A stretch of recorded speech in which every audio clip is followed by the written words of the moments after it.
Blei đi mày, Blei cho chị, Blei cho chị xem, Blei mà mày, vẫn Blei và đang được chị này, hay chị ông Blei của chồng, cũng xin hai điều một lên, lên đủ, và cũng xin lòng lên lên để chị này thằng, đời sắc xin thoại,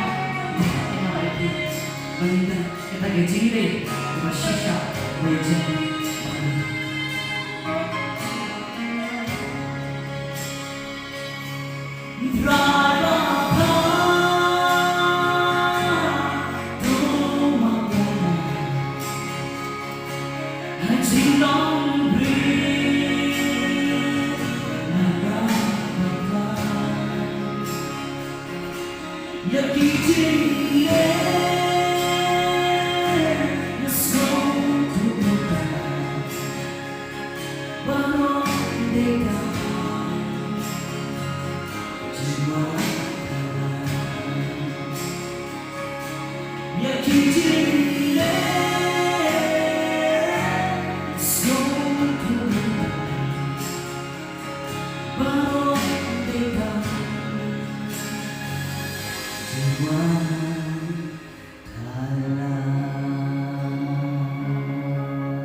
Blei